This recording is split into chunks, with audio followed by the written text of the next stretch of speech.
Assalamualaikum warahmatullahi wabarakatuh. Halo everyone, perkenalkan nama saya Indah Fiani Mufidatur Rahmawati. Di sini kita akan membahas beberapa latihan soal terkait dengan materi tentang ekonomi dan juga akuntansi. Nah, untuk mempersingkat waktu, yuk kita pelajari bersama. Nah, untuk question practice yang pertama. Di dalam sistem perekonomian pasar, terjadi ketidakseimbangan harga akan berangsur-angsur membaik oleh tangan-tangan gaib. Pernyataan ini diungkapkan oleh di sini dalam soal yang pertama ini ada beberapa opsi jawaban yang bisa kita pilih bersama. Yang pertama adalah Adam Smith, terus ada Marshall, ada Herodotus, ada David Ricardo, dan juga ada John Maynard Keynes. Nah, kembali ke soal, ada kata kunci yang bisa kita cermati bersama untuk kita jadikan acuan dalam memilih opsi jawaban ini, yakni terkait dengan adanya tangan-tangan gaib atau invisible hand atau konsep tentang invisible hand.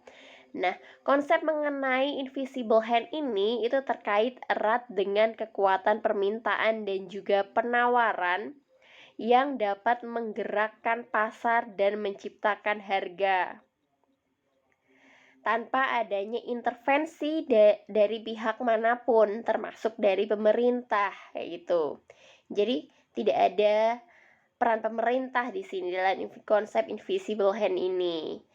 Terus kalau misalkan untuk konsep mengenai invisible hand ini merupakan konsep yang dicetuskan dalam buku Theory of Moral Sentiment dan juga dalam buku The World of Nation, yang mana kedua buku ini dicetuskan pada tahun 1700-an oleh Bapak Ekonomi Modern, yakni beliau adalah Adam Smith. Jadi untuk teori tentang tangan gaib ini pernyataan yang diungkapkan oleh Adam Smith, kayak gitu. Nah, untuk memperjelas lagi, yuk kita pahami bersama untuk opsi jawaban yang lainnya. Nah, kalau misalkan untuk Marshall, nama panjangnya adalah Alfred Marshall, dia merupakan tokoh ekonomi yang menciptakan sebuah teori-teori tentang ekonomi yang cenderung kuantitatif. Pemahaman mengenai ekonomi kuantitatif seperti misalkan teori tentang harga, terus teori tentang elastisitas, terus ada teori tentang distribusi pendapatan dan lain sebagainya. Dia Alfred Marshall. Terus kalau misalkan untuk yang C, Herodotus, dia merupakan bapak ilmu sejarah. Terus kalau untuk yang D, David Ricardo, kalau untuk David Ricardo ini dia cenderungnya mengacu ke tingkat kepuasan yang semakin menurun. Jadi mengacu ke teori tentang the law of diminishing return, ya gitu.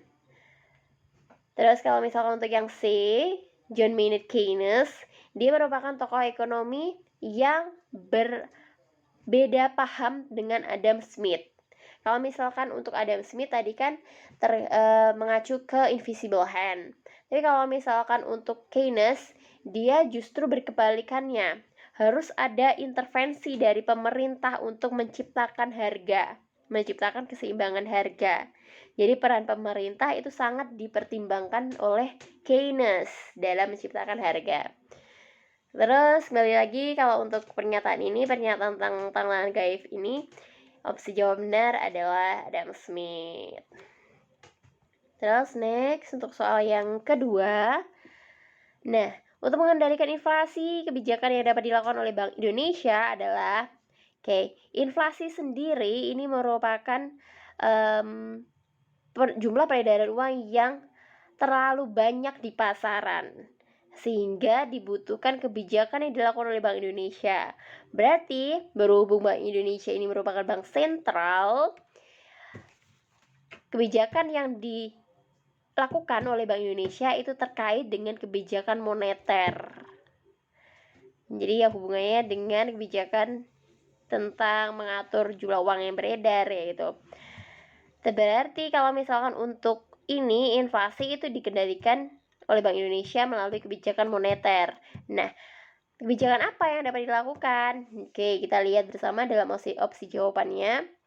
Di sini ada dua kebijakan yang muncul, ada ekspansif sama ada kontraktif. Kalau misalnya untuk ekspansif, ini merupakan kebijakan untuk menambah uang yang beredar. Apakah inflasi bisa dikendalikan dengan cara menambah uang yang beredar? Kan otomatis tidak. Berarti untuk opsi A dan juga B otomatis tidak bisa dipilih karena ini salah yaitu. Terus kalau misalnya untuk yang C, D dan juga E, kebijakan kontraktif. Nah, berkebalikan dengan kebijakan ekspansif. Kalau ekspansif tadi kan untuk menambah, kalau kontraktif ini untuk mengurangi jumlah uang yang beredar. Jadi memang kalau untuk kontraktif ini untuk mengendalikan inflasi. Terus berarti kalau untuk yang soal nomor 2 ini menyisakan 3 opsi jawaban nih yang bisa dipilih. Ada C, D, dan juga E. Nah, coba kita cermati bersama. Kalau untuk yang C, kontraktif dengan cara menerapkan pajak progresif. Pajak progresif. Ini apakah merupakan kebijakan untuk mengendalikan inflasi dari sisi kebijakan moneter? Nah, tidak. Karena apa? Karena pajak ini merupakan sebuah kebijakan yang dapat dilakukan oleh kebijakan fiskal, jadi bukan moneter, kayak gitu. Berarti yang C juga tidak. Terus yang D, kontraktif dengan cara menurunkan tingkat diskonto. Diskonto ini ada hubungannya dengan suku bunga yang ada di bank. Tapi di sini ada kata-kata menurunkan. Kecenderungannya kalau misalkan jumlah bunga yang ada di bank itu diturunkan, kecenderungan masyarakat itu akan justru menginvestasikan uang yang dimilikinya. Berarti kalau misalkan masyarakat itu cenderung berinvestasi, berarti dia malah justru akan meningkatkan peredaran uang yang ada di pasaran, sehingga inflasi akan terus bertambah. Jadi seharusnya kalau misalkan untuk yang opsi D ini, cara mengendalikan inflasi itu malah justru menaikkan tingkat diskonto, jadi bukan menurunkan gitu. Nah, otomatis yang opsi D tidak dipilih. Terus kita beralih ke opsi jawaban E. Kontraktif dengan cara menaikkan giro wajib minimum. Nah, kalau misalnya untuk giro wajib minimum ini hubungannya dengan saldo. Saldo minimum yang harusnya ada di bank. Jadi, kalau misalkan ini kontraktif dengan cara menaikkan giro wajib minimum, berarti cadangan minimumnya dinaikkan sehingga uang yang beredar di pasaran itu tidak bertambah. Karena apa? Karena ada minimumnya dinaikkan tadi. Sehingga ini bisa mengurangi adanya inflasi, mengurangi jumlah inflasi yang beredar di pasaran. Berarti untuk soal opsi jawaban ini, opsi jawaban benar ini adalah yang E. Jadi ini jawabannya adalah E. Gitu. Ini untuk soal yang kedua. Oke, kita beralih ke soal selanjutnya. Perhatikan kurva berikut. Berdasarkan kurva tersebut, premi produsen terletak pada daerah. Nah, kita cermati bersama. Ada daerah 1, 2, 3, 4, dan 5. Ada opsi jawaban 1, 2, 3, 4, dan 5. Oke. Ini hubungannya sama premi produsen. Berarti terkait dengan penggolongan apa ya? Kelompok pembeli dan juga penjual yang berhak memperoleh keuntungan kayak gitu.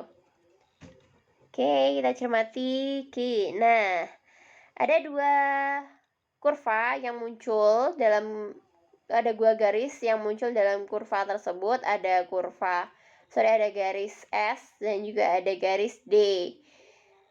Kurva Diamond atau D ini disimbolkan sebagai D ini merupakan kurva dari sisi permintaan. Sedangkan S ini merupakan simbol dari supply, yakni kurva atau tingkat kemirikan atau slope dari sisi penawaran atau dari sisi produsen. Nah, di sini ada perpotongan, ada titik perpotongan ini. Yang mana titik perpotongan ini disebut juga sebagai titik keseimbangan atau titik equilibrium, atau kata kerennya ya break even point atau BEP, titik BEP itu. Terus di sini ada harga dan di sini ada jumlah atau kuantitas dari barang yang dihasilkan gitu. Oke, tadi untuk yang ini ada membagi beberapa daerah. Kalau di sini tadi kan ada 1, 2, 3, 4 dan juga 5. Nah, coba kita cek bersama. Di sini yang muncul kurva demand dan juga kurva supply. Daerah ini merupakan kawasan dari kurva demand. Jadi mengikuti kurva demand. Ya kan? Ini kurva demand. Sedangkan untuk ini kurva di bawah P ini merupakan kurva yang mengikuti tingkat kemiringan dari supply. Jadi ini miliknya penjual atau produsen. Terus kalau misalkan ini tadi dia masih mengikuti kurva dari supply, berarti dia miliknya produsen. Terus di sini tadi ini merupakan kurva yang sejajar dengan garis permintaan. Jadi di ini merupakan miliknya konsumen itu. Berarti kalau untuk yang ini daerah 1 ini, berhubung dia adalah miliknya permintaan atau konsumen, berarti ini merupakan hak atau keuntungan yang berhak dimiliki oleh konsumen. Berarti disebutnya ini adalah premi konsumen. Ini kalau misalkan ini premi konsumen. Terus kalau misalkan ini total keuntungan yang berhak dimiliki oleh produsen, ini disebutnya sebagai premi produsen. Berarti untuk daerah premi produsen itu terletak pada daerah 2. Diingat-ingat ya. Terus kita cek dulu untuk yang nomor 3, 4 dan juga 5. Untuk daerah 3 ini, saya ulangi lagi, dia merupakan daerah yang dimiliki atau berbatasan dengan kurva dari sisi penawaran. Berarti dia miliknya produsen. Nah, ini disebutnya kalau untuk yang nomor 3 ini produsen submarginal, berarti tambahan keuntungan yang bisa diterima oleh produsen ketika kurvanya mengalami peralihan. Bisa saja beralih ke si titik ini. Itu. Oke, kalau misalkan kurvanya beralih ke titik ini, berarti kan bertambah. Berarti keuntungannya juga bisa jadi bertambah itu. Tapi kalau misalkan berkebalikan, ketika kurvanya ini beralih ke sisi kiri, ini berarti keuntungannya menurun, semakin menurun gitu. Terus yang sisi nomor 4, dia masih berbatasan dengan kurva dari sisi demand atau di sisi permintaan. Berarti dia miliknya miliknya konsumen. Kalau di sini ada produsen submarginal, berarti otomatis kalau untuk yang nomor 4 ini dia adalah konsumen submarginal, berarti tambahan keuntungan yang bisa diperoleh oleh konsumen ketika kurvanya ini mengalami peralihan. Misalkan kayak kurva permintaan ini semakin ke atas, beralih ke sisi kanan, ini merupakan keuntungannya semakin banyak. Tapi kalau misalkan semakin menurun, kurvanya semakin menurun, ini ya berarti keuntungannya berkurang gitu. Terus untuk yang nomor 5 ini, dia titik perpotongan. Titik perpotongan tadi disebutnya titik equilibrium atau titik keseimbangan, atau bisa disebut juga break even point gitu. Oke, berarti untuk yang ini, soal ini, opsi jawaban benar, letak dari prime produsen adalah di daerah 2 ini, berarti yang B gitu. Oke, Terus next ke soal berikutnya terkait dengan akuntansi. Nah, kalau misalnya untuk akuntansi ini kita cermati bersama soalnya. Soalnya itu menunjukkan adanya aset lancar, aset tetap, akumulasi depresiasi, modal awal, price, pendapatan dan juga beban. Nah, yang ditanyakan adalah kewajiban dalam neraca adalah ini terkait dengan rumus awal akuntansi, yakni harta sama dengan kewajiban ditambah dengan modal. Jadi dari mana sih kita memperoleh harta? Harta itu diperolehnya dari persentase penjumlahan antara kewajiban dan juga modal. Nah, kata lain dari kewajiban ini bisa disebut juga sebagai liabilitas atau utang, gitu. Berarti kalau misalkan logikanya, kalau misalkan untuk harta, ketika kita berhutang, kita kan menambah harta, ya kan? Terus modal itu pun juga bisa menambah harta gitu. Berarti nanti kebalikannya nih. Kalau misalkan yang ditanyakan adalah kewajiban, berarti rumus awal tadi harta sama dengan kewajiban plus modal. Kalau yang ditanyakan kewajiban berarti ya tinggal dibolak-balik, harta dikurangi modal kayak gitu. Terus untuk menyelesaikan soal ini, yuk kita pahami bersama.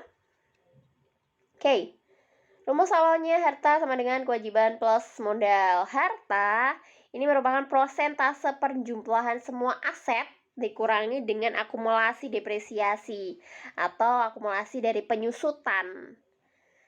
Jadi kalau misalkan mesin-mesinnya sudah dipakai secara terus-menerus kan pasti mengalami penyusutan. Itu dia justru malah mengurangi harta kayak gitu nanti.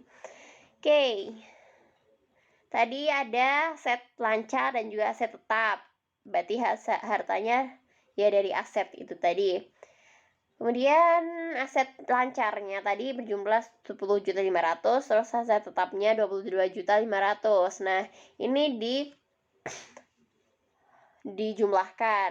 Terus hasil dari penjumlahannya dikurangi dengan 1.500.000. Berapa nih? Hasilnya adalah hasilnya 31.500.000. Nah, kalau misalkan untuk ini selanjutnya kita nyari berapa sih jumlah modalnya. Nah, tadi kan di soal itu dijelaskan kalau untuk modal awalnya ada 25 juta. Terus ada price, pendapatan dan juga beban. Nah, ini sangat mempengaruhi adanya modal akhir. Jadi antara price, pendapatan sama beban sama modal awal itu mempengaruhi banget sama modal akhir. Terus kita coba bersama. Modal akhir itu persentase penjumlahan modal ditambah dengan laba dikurangi dengan price atau pengambilan pribadi. Jadi tadi kan pendapatan, kita nyari dulu labanya. Laba itu adalah pendapatan dikurangi beban. Jadi kalau misalkan pendapatannya lebih besar daripada beban berarti dia laba. Tapi kalau berkebalikannya pendapatan lebih kecil daripada beban berarti dia rugi kayak gitu. Tadi pendapatannya ada 5 juta, bebannya 2 juta berarti menghasilkan 3 juta. Labanya berarti 3 juta. Terus dikurangi dengan price sebesar 2 juta. Nah, ini langsung dimasukkan ke rumusnya. Modal akhir adalah modal awal ditambah laba dikurangi price. Jadi modal awalnya tadi adalah 25 juta, ditambah dengan 3 juta, dikurangi dengan 2 juta. Hasilnya ini 1 juta berarti 25 ditambah 1 juta adalah 26 juta. Berarti tinggal ini kan. Tadi kita sudah mengetahui hartanya sama modalnya, tinggal nyari kewajibannya. Ini sudah kewajiban merupakan harta dikurangi modal, jadi hartanya 31.500.000 dikurangi dengan 26 juta. 26 juta hasilnya adalah 5.500.000. Nah, 5.500.000 ini apakah ada di opsi jawaban? Nah, ini ada kan di opsi jawaban E. Berarti untuk soal ini opsi jawaban benar adalah yang E kayak gitu.